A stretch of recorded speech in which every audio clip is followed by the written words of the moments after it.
Welcome back to the channel. So import export into Madagascar and out of Madagascar. You're going to obviously have to have the systems in place. You're going to have to know what the system is in, let's say, India for export in the ports. You're going to have contacts in India to buy the products that you're going to bring to Madagascar.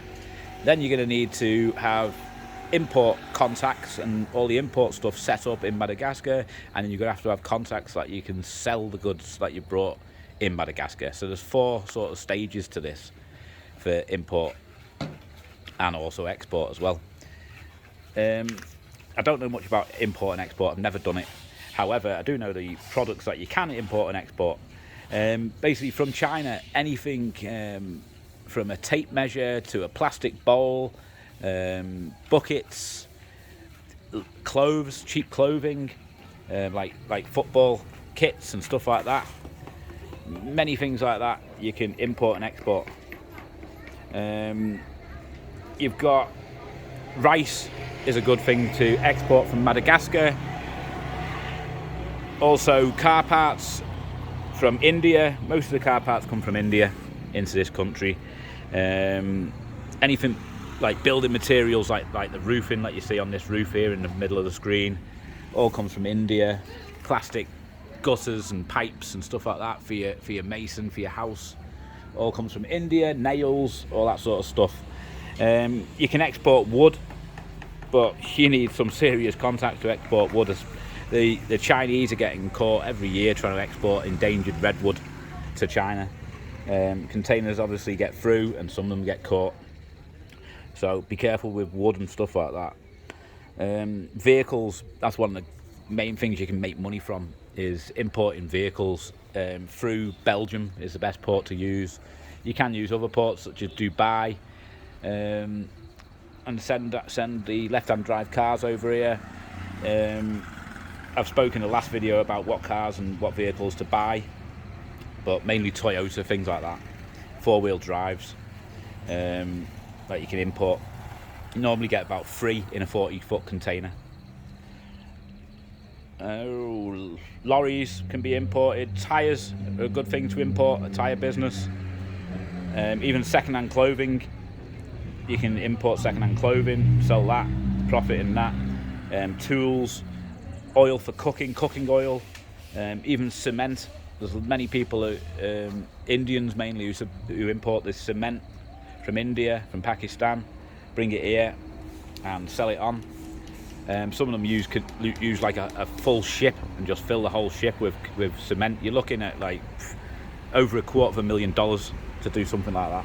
But you could fill a container with cement and bring it here and make profit.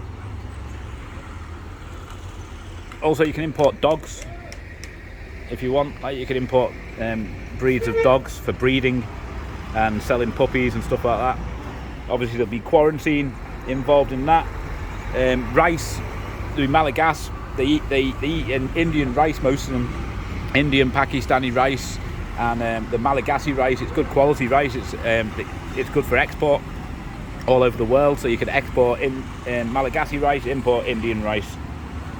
You can print up t-shirts with, like, there was a guy a couple of years ago who did this Zargas t-shirt which said Zargas on it, or Zargassi, which means I'm Malagasy on it, and he sold thousands of them. Like, he literally distributed them to every clothes distributor in Madagascar, and everybody across the whole island had those t-shirts on. I don't know how much he paid for them in China, and I don't know how much he sold them for here, but I think he made a nice profit. So you could do something like that. I mean, obviously it's completely open what you can import and export. There's many products. Vanilla would be a good export.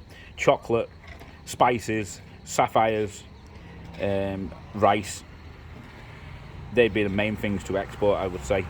Vanilla business, loads of money. Up in the north, one of the guys was commenting, what about the Sava region, or Sava region, don't know how you pronounce it. Up in the northeast, vanilla country, what business could you do there?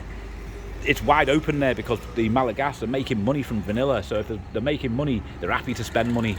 So if you import stuff there, or take Toyota Hiluxes there and buy them in. You could buy them in the capital in Tana, or buy them in Tamatave, which is the main port for importing cars. You can go to Tamatave and buy vehicles that are in the port and stuff like that, get them cheap and drive them straight to wherever you want to sell them. But definitely I'd look at Tamatave as the main import place, and that's where I'd start. Tamatave, you need to know what's going on down in Tamatave in the port and find out the contacts there for import. So there you go. But yeah, in the Sava region, it's plenty of money, so you can literally do all the businesses that I mentioned on these videos of business opportunities in that region. I've never been there, so I can't really tell you the exact business that's best, but that's it. So there you go, that's it for this video. Import, export. Thanks very much for watching.